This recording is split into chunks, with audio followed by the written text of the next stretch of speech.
Welcome back to Electronics. Today we are talking about Jacob Freeman, no relation to Gordon Freeman's announcement that the EVGA for the Win3 Ultra has a new BIOS that allows for 450 watts of power.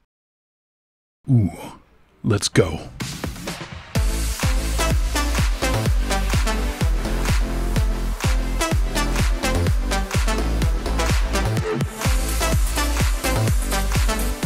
Alright, we're diving right in here. We're using MSI Combustor, which is basically a power virus. It's the Furmark type of deal from back in the day. We are testing first with stock at 100% power. We're going up to 105 power and 100% voltage. You can see that we're getting around 400 watts of board power draw.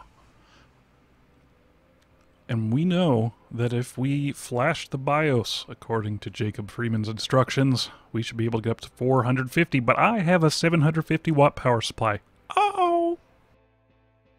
Alright, we're going to follow the instructions to the letter. We're going to go ahead and open up Precision very quickly, set everything to default, and flash the BIOS. First, you have to download the BIOS to OC from his post, and then you click yes while recording, and everything goes wrong. No, I'm not going to click yes while I'm recording. I don't want to break anything. I clicked yes while I wasn't recording and took a couple of quick screenshots, flashed the BIOS, and restarted the computer. We're going to start off testing one more time with Combustor at stock.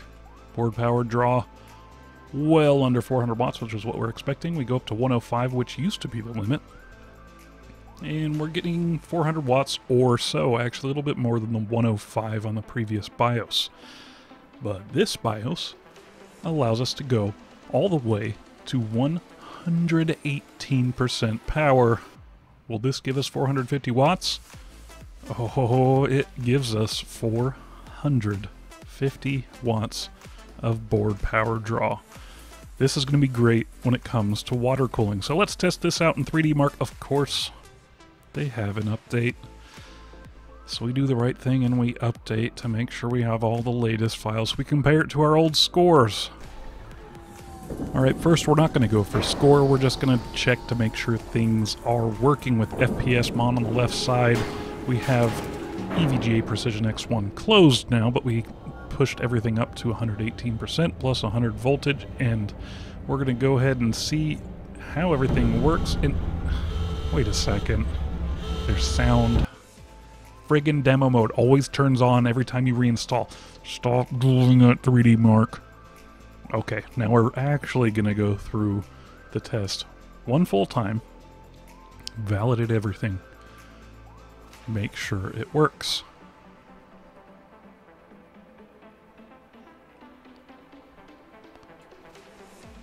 Okay, things are looking pretty good. 2100 megahertz. Some time passes. We get to the end when the astronaut is going to look in both directions. And we didn't crash, so all is well thus far. Now I had to go ahead and close everything down. See what we got in terms of score against our old score. Pretty good numbers there. 2115 max, 2086 on average. We ran it again. 12,619 Port Royal.